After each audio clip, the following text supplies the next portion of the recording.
جس شخص کے ذمے قضا نمازیں واجب ہوں وہ نماز شب پڑھ سکتا ہے۔ بعض مثلا افراد کے ذہنوں میں یہ بات بیٹھی ہوئی ہوتی ہے کہ اگر ہمارے ذمے قضا نمازیں واجب ہوں تو شاید ہم مستحبی نمازیں نہیں پڑھ سکتے۔ ایسا نہیں ہے، پہلے بھی عرض کیا تھا یہ صرف واجب روزوں کے لیے ہے۔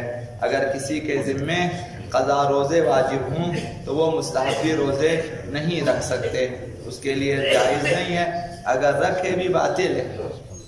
لیکن نمازوں کے سلسلے میں ایسا نہیں ہے، واجب نمازیں اگر آپ کی گردن پہ مول ہیں تب بھی آپ مستحب نمازیں مثلا نماز شب، نوافل یومیہ آپ بجا لا سکتے ہیں۔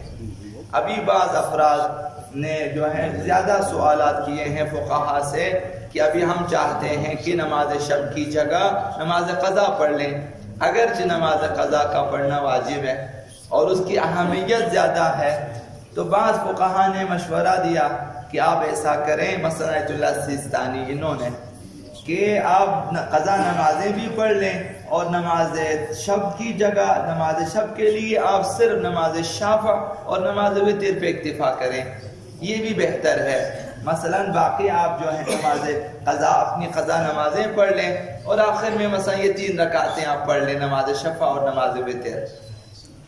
لیکن اگر ہم یہ چاہیں کہ ہماری نماز شب بھی ہو جائے اور نماز قضا بھی ہو جائے تو یہ ممکن نہیں ہے۔ اگر ہم نے نماز قضا پڑھ لی تو اگرچہ سحر خیزی کا ثواب ہے لیکن نماز شب کا ثواب نہیں ہے، قضا نمازوں کا ثواب ہے، یعنی واجب نمازیں آپ کی ادا ہو جائے گی لیکن وہ جو ثواب نماز شب کے لیے ہے وہ نماز شب کا ثواب نہیں ملے گا۔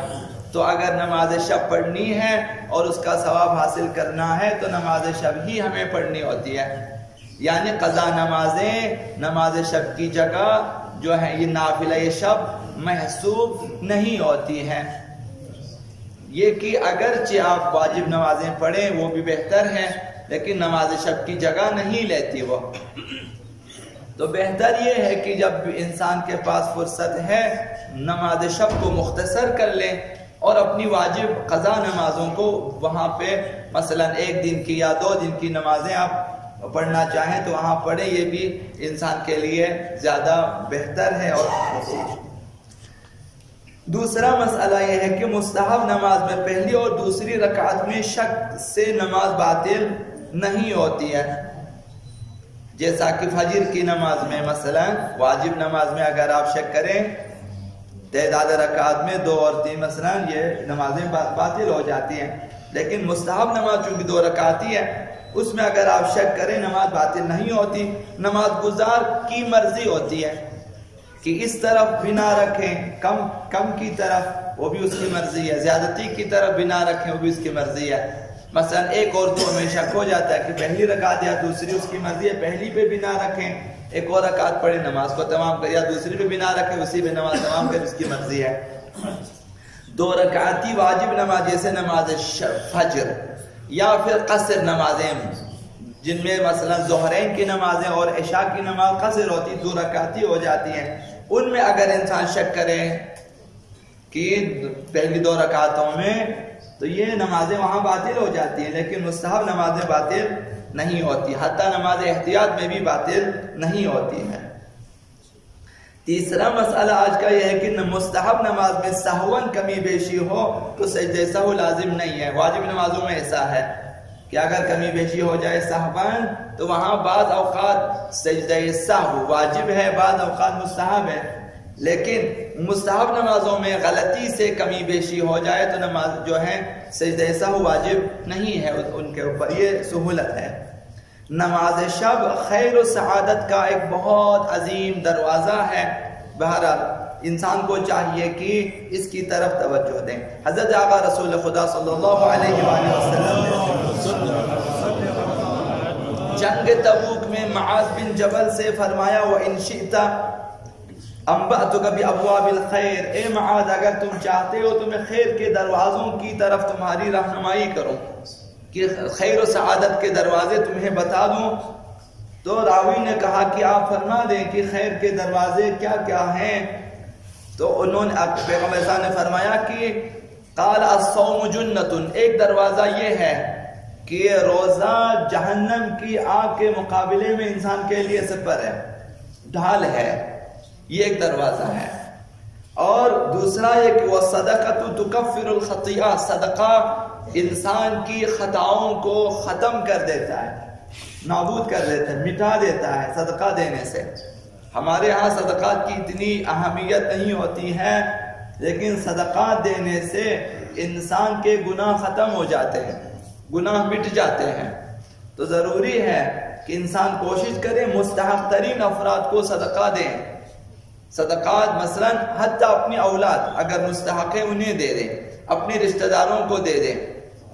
صدقات صرف ان کے لیے نہیں ہے کہ جنہوں نے اپنی طرف سے یونین بنا کے تمام سڑکوں پہ تمام چوکوں پہ قبضہ کیا ہوا ہے کہ بھئی یہاں پہ کوئی دوسرا، یہ لوگ پیشور ہیں، بارہا عرض کیا کہ یہ اس قدر مستحق نہیں ہے۔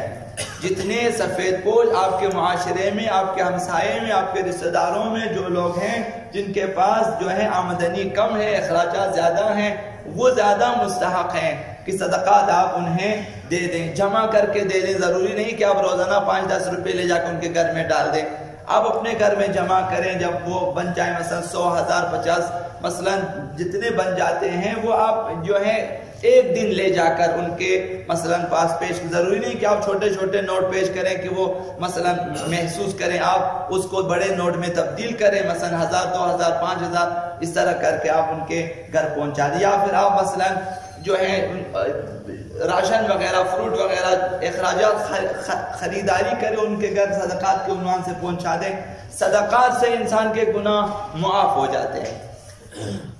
یہ دوسرا دروازہ پیغمبر صلی اللہ علیہ وسلم۔ تیسرا وقیام الرجل فی جوف اللیل یبتغی وجہ اللہ، خداوند متعال کی رضا کے لیے رات میں اٹھ کر عبادت کرنا، یہ خیر و سعادت کا تیسرا دروازہ ہے کہ رات کی تاریکی میں اٹھیں، 10-15 منٹ کے لیے، گھنٹہ، 1 گھنٹے، 1.5 گھنٹے کے لیے اٹھیں اور عبادت کریں۔ یہ خیر و سعادت کا دروازہ انسان کے سامنے کھول دے گی۔ یہ نماز بہت مہم ہے۔ اور پیغمبر صاحب نے فرمایا ثم قرأ هذه الآیات، 3 دروازوں کو بیان کرنے کے بعد روزہ، صدقہ اور نماز شب۔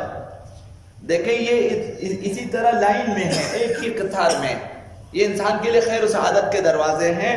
فرمایا ثم قرأ هذه الآیات تتجافى جنوبهم عن المضاجع، جو لوگ خیر و سعادت کے دروازے کے خواہاں ہوتے ہیں پھر یہ بستر پہ لیٹتے نہیں ہیں، سوئے نہیں ہوتے، رات کو یہ لوگ جاگ جاتے ہیں، جاگتے ہیں، شب بیداری کرتے ہیں اور ان کے پہلو بستروں سے الگ رہتے ہیں۔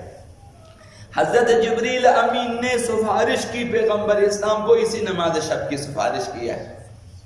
اگر اس کی اہمیت اتنی نہ ہوتی جبریل امین سفارش نہ کرتے۔ پیغمبر اسلام نے فرمایا ما زال جبرائیل یوصینی بقیام اللیل، جبریل نے اس قدر تاکید کی مجھے نماز شب کے بارے میں، قیام اللیل کے بارے میں، حتی ظننت ان خیار امتی لن یناموا، پیغمبر اسلام فرماتے ہیں مجھے یہ خیال گزرا کہ میری امت کے اچھے لوگ پھر سوئیں گے ہی نہیں، کہ نماز شب کی اہمیت اس قدر ہے کہ میری امت کے اچھے لوگ پھر نہیں سوئیں گے رات کو۔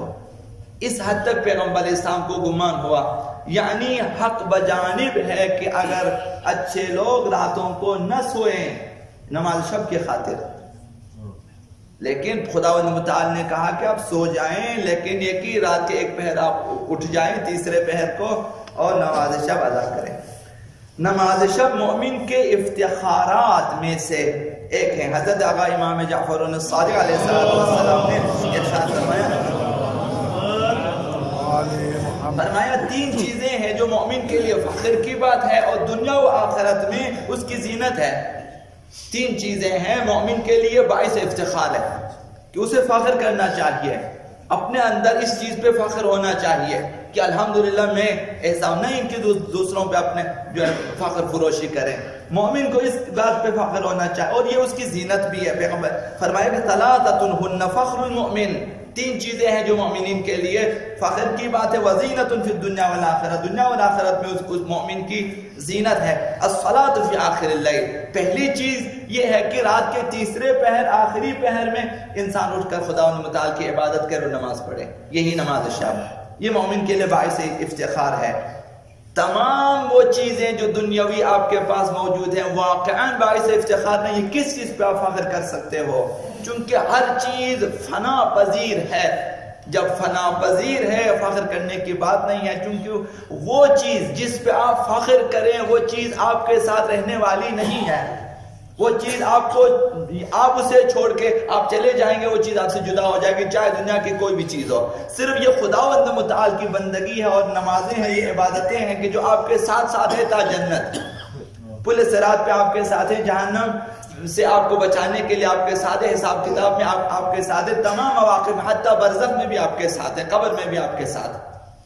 تو فرمایا کہ یہ تین چیزیں افتخار ہیں اور مومن کے لیے دنیا و آخرت کی زینت ہے. پہلی چیز الصلاۃ فی آخر اللیل، رات کے تیسرے پہر اٹھ کے نماز شب بجا لانا.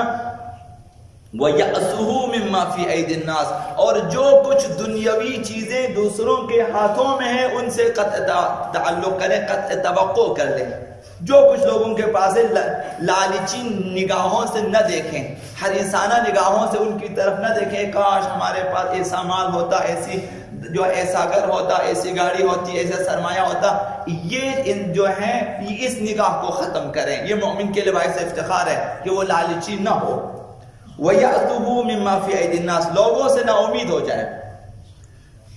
وَوِلَایَةُ الْإِمَامِ مِنْ آلِ مُحَمَّدٍ صلی اللہ علیہ وآلہ.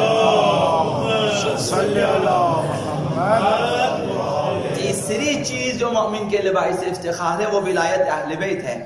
امام معصوم کی ولایت پہ فخر ہونا چاہیے کہ الحمدللہ ہم 12 ائمہ کے ماننے والے ہیں، امام مانتے ہیں، معصوم مانتے ہیں، ولی مانتے ہیں، خلفائے رسول ہم مانتے ہیں، خلفائے برحق ہم انہیں مانتے ہیں. اس پہ فخر ہونا چاہیے کہ یہ وہ چیز ہے کہ جس کی کوئی قیمت دنیا میں نہیں ہوتی سوائے رضائے پروردگار کے، اس کی کوئی قیمت نہیں ہوتی. اس پہ فخر ہونا چاہیے.